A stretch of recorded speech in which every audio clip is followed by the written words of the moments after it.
Hello दोस्तों, welcome to Toppers Galaxy. Friends, अच्छी बात यह है कि अब आप www.toppersgalaxy.com पे जाके सारे ही गवर्नमेंट कॉम्पिटेटिव एग्जाम्स के मॉक फ्री ऑफ कॉस्ट दे सकते हैं। फ्रेंड्स, आज हम बात करते हैं one of the most important topic of how to score good marks in your mock. Friends, ये बहुत इंपॉर्टेंट बात है। कई बार क्या होता है, हम बहुत सारी चीज़ें जो है पढ़ लेते हैं, जहाँ जहाँ से हमें मटेरियल मिला हमने मटेरियल मार्केट से इकट्ठा किया, ये बुक भी पढ़ ली, वो बुक भी पढ़ ली, बहुत सारी चीज़ें पढ़ के अपने अपने दिमाग में जो है एक जो है डाटा स्कोर कर लिया। पर क्या होता है, जब रियल टाइम पे एमसीक्यू के फॉर्म में हमसे क्वेश्चन पूछा जाता है तो कई बार हम कंफ्यूज हो जाते हैं कि यार ये इसका आंसर था क्या, इसका आंसर था क्या। तो उससे क्या होता है, हमको आते हुए भी क्वेश्चन को कई बार हमसे गलती से क्वेश्चन रॉन्ग हो जाता है। तो फ्रेंड्स, पढ़ना बिल्कुल सही है, अपने तरीके से जो भी आपको मिले वो तो पढ़िए ही, पढ़ते रहिए, ठीक है। लेकिन मॉक लगाने की भी अपनी एक स्ट्रेटजी है, अपना एक तरीका है कि आप किस तरीके से जो है अपने क्वेश्चन पेपर को देखें, किस तरीके से जो अपने क्वेश्चन पेपर को सॉल्व करें, ताकि जो है अपने क्वेश्चन पेपर में आप एक अच्छा स्कोर लेके आ पाए। इसकी भी एक अपनी स्ट्रैटेजी होती है, आप अलग तरीके से इसको एक स्ट्रेटेजाइज करना होता है। बिल्कुल पढ़ाई पढ़ते रहना है, वो तो करते रहना है, उसके बिना मॉक लगाए कोई मतलब नहीं है। आप पढ़ते रहिए, साथ में मॉक लगाते रहिए। डेफिनेटली आपके जो है मॉक में आप देखोगे कि आपको एक इन्हांसमेंट देखने मिलेगा, आप डेफिनेटली एक अच्छा स्कोर कर पाएंगे। तो चलिए वीडियो को स्टार्ट करते हैं। डेफिनेटली वीडियो के लास्ट तक बने रहिए, आपको बहुत सारी चीज़ें पता चलेगी। वीडियो अच्छी लगेगी तो वीडियो को लाइक कीजिएगा, चैनल को सब्सक्राइब कीजिए। जैसा कि आप सबको पता है, हम डिटेल से रिलेटेड बहुत सारे इन्फॉर्मेशन हमेशा लेके आते रहते हैं, तो आप डेफिनेटली वहाँ पे भी जाके देख सकते हैं, ठीक है। चलिए वीडियो स्टार्ट करते हैं। फ्रेंड्स, अगर हम बात करें मॉक टेस्ट की, तो सबसे पहले आपको क्या करना है फ्रेंड्स, सबसे पहले आपको ध्यान देना है कि जब भी आप मॉक सॉल्व कर रहे हैं, ठीक है, तो आपको ध्यान देना है कि कौन सा जो टॉपिक है उसमें आपकी स्ट्रेंथ है, और ध्यान देना कि कौन सा जो टॉपिक है जो आपकी वीकनेस है। इसका क्या मतलब हुआ, इसका मतलब ये हुआ कि अगर आप मॉक देते हैं तो कोई भी एक सेक्शन ले लीजिए, मान लीजिए कोई सेक्शन 1 ले लीजिए, आप रीजनिंग का सेक्शन ले लीजिए। रीजनिंग का सेक्शन में आप देखेंगे कि कुछ टॉपिक्स तो ऐसे हैं जिनके जो क्वेश्चन है आपसे गलत नहीं होते, आप मैक्सिमम टाइम उन क्वेश्चंस को सही कर सकते हो। देखो, इसकी कोई गारंटी नहीं देता कि अगर आपको टाइम एंड क्लॉक आता है तो आप कभी भी उस क्वेश्चन को रॉन्ग नहीं करोगे, इसकी कोई भी गारंटी नहीं है। हो सकता है कि एग्जाम में क्वेश्चन कुछ घुमा के दे दे, हो सकता है उस वक्त आपका मूड ठीक ना रहा हो, कुछ अनकंफर्टेबल फील कर रहे हो, या फिर जो पर्टिकुलर वो चीज़ जो उस क्वेश्चन में चाहिए वो आपको क्लिक ना की हो, ये भी पॉसिबल है। तो उस वक्त आपसे वो क्वेश्चन छूट जाए, ये पॉसिबिलिटी है। देखो, इसको कोई निग्लेक्ट नहीं कर सकता, ठीक है। ये होता है एग्जाम में, कई बार क्या होता है कि इतना हमको स्ट्रेस रहता है कि आता हुआ क्वेश्चन भी गलत हो जाता है कई एक बार, ठीक है। कई बार अब अगर हमको मान लीजिए डायरेक्शन वाला क्वेश्चन है, कई बार बोलेगा लेफ्ट जाने के लिए, हम गलती से राइट चले जाएंगे, हो गया वही काम तमाम, ठीक है। तो ऐसे कई बार होता है, तो इसलिए आपको ना थोड़ा सा इस बात का ध्यान रखना है जब आप मॉक दे रहे हैं कि कौन से वो टॉपिक है, कौन से जो सेगमेंट है जो आपका स्ट्रेंथ है, मतलब जिसमें आपका आम तौर पे कम क्वेश्चन गलत होते हैं, ठीक है। स्ट्रेंथ का मतलब यहाँ से ये है, ठीक है। वीकनेस की बात करें तो यहाँ पे वीकनेस का क्या हमारा मतलब है, वीकनेस का मतलब ये है कि आप ये देखें कि कौन से टाइप के क्वेश्चन आपके गलत होते ही होते हैं। जैसे कई लोगों को क्या होता है, कई लोग जो है एक टाइप के क्वेश्चन जो होता है ना उनका गलत ही होता रहता है, तो हमको क्या करना है, वहाँ पे उसको इम्प्रूव करने की जरूरत है। मान लो अगर आप क्वेश्चंस कर रहे हैं, आपको पता है कि हमसे जो ब्लड रिलेशन वाले क्वेश्चन है वो रॉन्ग हो जाते हैं, मेरे से नहीं बनते हैं ब्लड रिलेशन के क्वेश्चन, तो आपको क्या करना है, ब्लड रिलेशन के क्वेश्चन को अलग से प्रैक्टिस करना है ना। पहले क्या हुए क्वेश्चन पीवाई क्यों हो गए, या फिर और भी आप कोई भी बुक ले लीजिए, उस बुक से जितने भी क्वेश्चंस दिए हुए हैं एटलीस्ट आप उसको प्रैक्टिस कीजिए। तो उससे क्या होगा, ये जो आपकी वीकनेस है वो सॉल्व होगी, और आपकी जो वीकनेस है ये भी कन्वर्ट हो जाएगी किसमें, आपकी स्ट्रेंथ में, ठीक है। तो डेफिनेटली ये भी जो क्या करेगी, आपको हेल्प करेगी और ज़्यादा ग्रो करने में। और जिस दिन ये आपकी वीकनेस आपकी स्ट्रेंथ बन गई ना, ये आपके लिए एक्स्ट्रा मार्क्स ऐड करेगी और आपकी स्ट्रेंथ बन जाएगी और आपको पेपर में हेल्प करेगी, ठीक है फ्रेंड्स। तो अगले बार से आप ये थोड़ा सा चीज़ें ध्यान में रखते हुए जो है पेपर को सॉल्व कीजिए, ठीक है। इसके बाद हम दूसरे टॉपिक की बात करते हैं, यूज़ वेरियस प्लेटफॉर्म्स। ये क्या है फ्रेंड्स, ये हम इसलिए बात कर रहे हैं कि कई एक बार क्या होता है कि हम एक ही प्लेटफॉर्म पर स्टिक रहते हैं, एक ही प्लेटफॉर्म पर हम स्टिक रह के उसी के ऊपर हमेशा मॉक टेस्ट देते रहते हैं। वहीं पे कभी कम मार्क्स आते हैं तो हम उदास हो जाते हैं, कभी अच्छे मार्क्स आते हैं तो खुश हो जाते हैं। फ्रेंड्स, हमें ऐसा बिल्कुल नहीं करना है, हमें कभी भी किसी भी एक प्लेटफॉर्म पे जो है रिलाई नहीं करना है। Use various platforms, yes. आपको है मॉक देने के लिए हमेशा अलग अलग प्लेटफॉर्म यूज़ करना है। मैं आपको इसके पीछे रीज़न बता देती हूँ। इसके पीछे का रीज़न ये है फ्रेंड्स कि क्या होता है, कई एक बार कई सारे वेबसाइट जो है ना, मतलब कि क्वेश्चन का लेवल डाउन रखती हैं, और कई सारे वेबसाइट जो है मॉक का लेवल बहुत ज़्यादा अप रखती है, कि मतलब क्वेश्चन बहुत ज़्यादा डिफिकल्ट क्वेश्चन देने के चक्कर में क्या होता है, पेपर का लेवल से भी ज़्यादा डिफिकल्ट क्वेश्चन वहाँ पे पूछ लिए जाते हैं। तो वहाँ पे क्या होगा, आपका नेगेटिव मार्किंग ज़्यादा हो जाएगा और वहाँ पे मार्क्स कम आएंगे। और जहाँ पे क्वेश्चन का लेवल डाउन है वहाँ पे क्या होगा कि आपके अच्छे मार्क्स जाएंगे, पॉजिटिव मार्किंग हो जाएगी, तो आप खुश हो जाओगे। तो फ्रेंड्स यहाँ पे मॉक में या फिर आप कहीं भी प्लेटफॉर्म पे जो है आप टेस्ट दे रहे हो, वहाँ पे कम मार्क्स आए ज़्यादा मार्क्स आए वो मायने नहीं रखता, वो फाइनल एग्जाम नहीं है ना। आपको मायने कब रखता है, फाइनल एग्जाम में आप कितना क्वेश्चन करके आ रहे हो वो मायने रखता है, ठीक है। हालांकि यहाँ से तो ऑब्वियसली कन्फर्म जो आपका कॉन्फिडेंस है वो तो बिल्डअप होता ही है, इसमें कोई डाउट नहीं है। बट द थिंग इज कि आप उसको लेके स्टिक मत हो जाओ कि अरे मेरा इस प्लेटफॉर्म पे तो इतने मार्क्स आ रहे हैं, मेरा नहीं होगा, या फिर आपको ऐसा लग रहा है अरे मेरे तो हमेशा कट ऑफ क्लियर हो जा रहा है मतलब हो ही जाएगा। नहीं फ्रेंड्स, बिलीव मी, ऐसे मैं बहुत लोगों को जानती हूँ जिनके बहुत अच्छे मार्क्स आते हैं मॉक में पर रियल एग्जाम में नहीं होता। और मैं ऐसे लोगों को भी जानती हूँ जिनके मॉक में अच्छे मार्क्स नहीं आते थे पर रियल एग्जाम में उनका हो गया, आज वो गवर्नमेंट जॉब लेके बैठे हैं, ठीक है। तो इस बात पे तो बिल्कुल भी आप रिलाई मत कीजिए कि नहीं नहीं मैं तो एक ही प्लेटफॉर्म यूज करूंगा। प्लीज यूज वेरियस प्लेटफॉर्म्स, ठीक है, ताकि आपको पता चले कि हाँ इस तरह के क्वेश्चन में ये होता है, ऐसे क्वेश्चन में ऐसा होता है, आपको अच्छा भी लगे, मतलब अगर आपका अच्छे स्कोर हो रहा है तो आप at the same time good भी फील कर सके, और अगर आपका खराब मार्क्स आते हैं तो साथ ही आपको ये लगे कि ठीक है मुझे यहाँ पे इम्प्रूव करने की ज़रूरत है। तो दोनों चीज़ें आपको पता लगती चली जाएंगी, और साथ ही आपको वेरियस जो होता है ना, वेरियस काइंड ऑफ क्वेश्चन भी सॉल्व करने मिलेंगे, जो कि आपको बहुत ज़्यादा हेल्प करेगा, आपको इन्हांस करेगा आपके परमानेंट सिलेक्शन के लिए, ठीक है।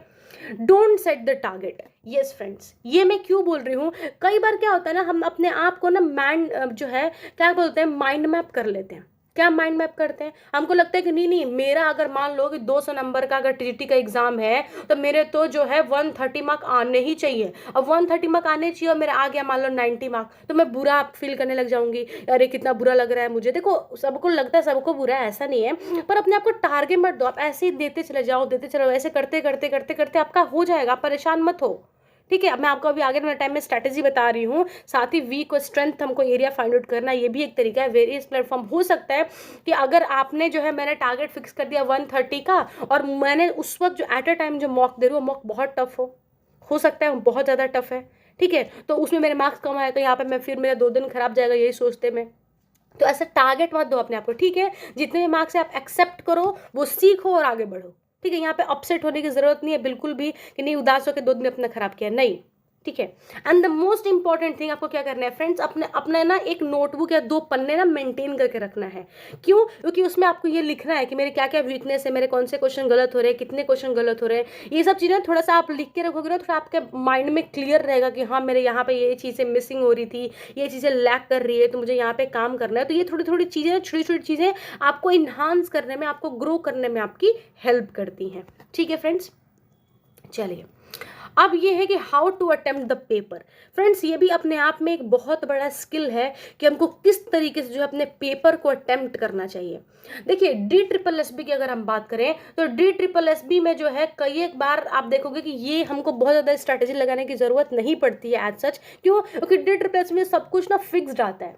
अगर पहले आना है रीजनिंग तो पहले रीजनिंग आएगा, आराम से आप रीजनिंग के क्वेश्चन करो, 20 मार्क किया सबमिट करोगे तो ही नेक्स्ट सेक्शन में बढ़ोगे। फ्रेंड्स मैं आपको बता दूं, कई लोगों को ये बातें नहीं पता होती, एग्जाम में जाके देखते हैं तो समझते हैं कि अरे ये क्या हो गया हमारे साथ, ठीक है, क्योंकि बाकी जगह पे ऐसा नहीं होता है। अब कोई भी टीचिंग एग्जाम देने चले जाओ ऐसा नहीं होता है। आपको पूरा पेपर जो है, मान लो आप क्वेश्चन नंबर 1 पे हो तो आप क्वेश्चन नंबर 50 पे भी जा सकते हो, आप क्वेश्चन नंबर 40 पे भी जा सकते हो। पर DSSB का पेपर में आप ऐसा नहीं कर सकते हो। टीचिंग के पेपर में आपको क्या करना पड़ेगा, मान लो आपके रीजनिंग का जो सेक्शन है वो खुला तो 1 to 20 मार्क जो है रीजनिंग है, तो आप सिर्फ 1 से 20 मार्क तक ही स्किप कर सकते हैं। आप क्वेश्चन नंबर 21 पे नहीं जा सकते हो। अगर आप 1 to 20 रीजनिंग का सेक्शन जो ये कंप्लीट जो सेक्शन है ये कंप्लीट करेंगे, इस सेक्शन को जो है आप जो है फाइनल जाके 1 से 20 वाला जो क्वेश्चन है आप करने के बाद इस क्वेश्चन को फाइनल सबमिट करोगे तो ही जाके आप 21 वाला क्वेश्चन को देख पाओगे स्क्रीन पे। तो ये थोड़ा सा डिफरेंट है DSSB का, तो ये थोड़ा सा ध्यान रखिएगा इस बात को। तो इसलिए ये जो स्ट्रैटेजी है ना, कई लोग बोलते हैं कि नहीं पहले मैथ्स कर लो, कई लोग बोलते हैं पहले आराम से इंग्लिश से करके स्टार्ट करो, कई लोग बोलते हैं नहीं हिंदी बहुत ईजी है हिंदी स्टार्ट करो। ये तो आपको सोचने की जरूरत ही नहीं है, क्योंकि इसका आपका जो सॉल्यूशन है ना DSSB अपने आप दे देता है। प्लस भी बोलता है भाई ऐसे ही बहुत परेशान हो और ज़्यादा परेशान होने की जरूरत नहीं है आपको, वो ऑटोमेटिकली ये प्रॉब्लम सॉल्व कर देता है। तो ये तो आपको सोचने की जरूरत नहीं है। डी प्लस भी स्क्रीन पे जो पहला क्वेश्चन देगा आपको वही करेंगे। पहला आमतौर पर पहले रीजनिंग आता है, सॉरी हाँ रीजनिंग आता है, फिर जीके जीएस आता है, फिर मैथ्स, फिर इंग्लिश, फिर ये हिंदी। ये एक मॉडल काइंड ऑफ सेगमेंट्स है, इस तरीके से लगातार पेपर आता है, कभी ऊपर नीचे भी हो जाएगा पर मोस्ट प्रोबेबली मतलब 99% तो ऐसे ही आता है। ठीक है, तो ये ऑटोमेटिकली फिक्स्ड है। तो आपको भी क्या करना है, प्रैक्टिस करते वक्त अपने माइंड को इस तरीके से फिक्स्ड कर लेना है कि नहीं ऐसे पेपर आएगा, मेरे को ऐसे ही करना है। तो वहां पे सोचोगे नहीं पहले मैं मैथ्स करूँ, मैथ्स का पहला क्वेश्चन खुलेगा ही नहीं, कैसे कर पाओगे। ठीक है, तो इसलिए अपने आप को पेपर के हिसाब से बनाना है, आपको पेपर को क्लियर करना है, पेपर को आपको नहीं क्लियर करना है। आई बात समझ में। आप जाओगे, आपको डी ट्रिपल एस बी की जरूरत है तो आपको उसके हिसाब से ढलना पड़ेगा, वो आपके हिसाब से नहीं ढलेगा। ठीक है, तो इसलिए हमको ये थोड़ी सी चीज़ें को ध्यान में रखना है। ठीक है फ्रेंड्स, चलिए अब हम बात करते हैं पेपर 1 की। जैसा मैंने आपको बताया, पहले तो रीजनिंग का सेक्शन, फिर जीके जीएस, फिर मैथ्स, फिर इंग्लिश, फिर हिंदी। ये पेपर 1 का आमतौर पे 99% जो है यही पैटर्न चलता आ रहा है अभी तक टीचिंग के लिए। ठीक है, तो आप थोड़ा सा इस चीज़ को ध्यान रखिएगा।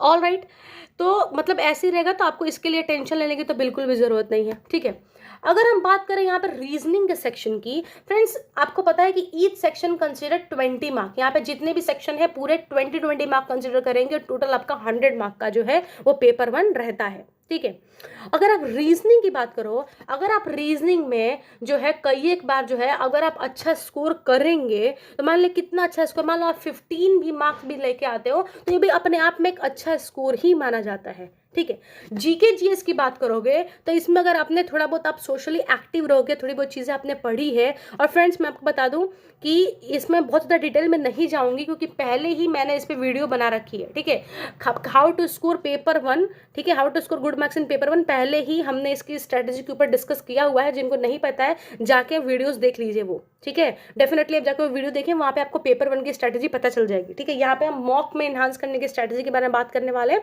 तो उसके बारे में हम सिर्फ बात करेंगे। ठीक है, तो यहाँ पे जो है रीजनिंग में अगर 15 मार्क भी अगर स्कोर कर पा रहे हो तो ठीक है। उसके बाद आप ध्यान रखो किस सेगमेंट में रॉन्ग हो रहा है, उस सेगमेंट के क्वेश्चंस आप कीजिए। ठीक है, जीके जीएस में डेफिनेटली कोई भी गारंटी नहीं देता है इतने मार्क्स स्कोर कर लेंगे, कोई भी अपने आप की गारंटी नहीं करता। देखो आप जीके जीएस कितना भी पढ़ लो, डिपेंड करता है आपके जो भी स्क्रीन पे एट अ टाइम एग्जाम के टाइम में जितने क्वेश्चन आ रहे होंगे, अगर उसमें से आपको आते हैं तो मतलब आपका जीके जीएस आता है, नहीं आता है मतलब नहीं आता है। It's not about the GK GS everything.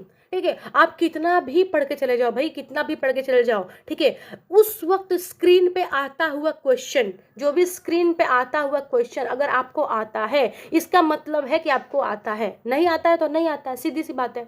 ठीक है, तो इस तरह की चीज़ है। तो उस वक्त नहीं आता है तो आप नेगेटिव मार्किंग करोगे, 0.25 नेगेटिव मार्किंग कटेगा और 1 मार्क वो जो क्वेश्चन का है वो तो जाएगा ही, 125.2 मतलब 1.25 मार्क्स आपके यहाँ पे निगलेक्ट हो जाएंगे, सीधी सी बात है। तो थोड़ा सा इसको ध्यान रखते हुए हमें काम करना है। ठीक है, मैथ्स की बात करें, मैंने आपको बताया हुआ है ऑलरेडी कि कुछ कुछ टॉपिक्स हैं, मैंने आपको 8-10 टॉपिक बताए हुए हैं, उन 8-10 टॉपिक पर पढ़िए, डेफिनेटली आपका हो जाएगा। ठीक है, इंग्लिश की बात करें, इंग्लिश में भी आपको प्रैक्टिस करते रहना है, प्रैक्टिस करते रहना है। देखो लैंग्वेज जो है is all about the practice along with the maths and reasoning too. ठीक है, तो आप जितना ज़्यादा करोगे ना आपको उतना ज़्यादा नए टाइप ऑफ क्वेश्चन देखने मिल जाएंगे। अगर आपके जनरल इंग्लिश की बात करें, यहाँ पे पैसेज भी आते हैं। यहाँ पे पैसेज के 5 क्वेश्चन, हिंदी में भी 1 पैसेज आता है, तो जो पैसेज के 5 क्वेश्चन है वो लास्ट में आमतौर पर आपको देखने मिलता है। ठीक है, तो इंग्लिश और हिंदी में आप क्या करोगे कि जितने भी आपको फिलअप्स मैचअप्स ये सब आता रहता है, PQRS ये सब करते चले जाओ।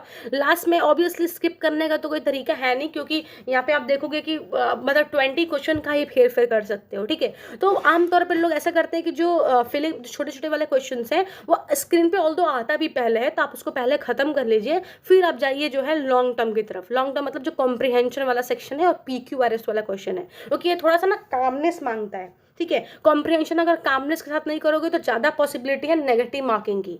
ठीक है, ऐसे ही PQRS जो है, PQRS भी थोड़ा सा आप शांत दिमाग से करोगे तो पॉसिबिलिटी है ज़्यादा करेक्ट होने की, तो थोड़ा सा इसको आप शांत दिमाग से कीजिए।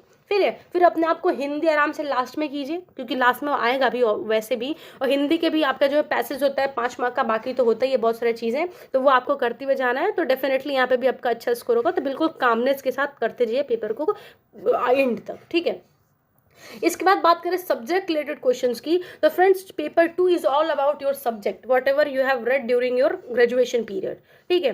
तो यहाँ पे 5 सेक्शन होंगे, है ना, हर एक सेक्शन जो है 20 मार्क का होगा, तो यानी कि टोटल आपका जो है वो 100 मार्क का जो है पूरा पेपर आपको देखने मिल जाएगा, ठीक है। पूरा पेपर आपको कितने का देखने मिलेगा, 100 मार्क का आपका पूरा पेपर देखने मिलेगा।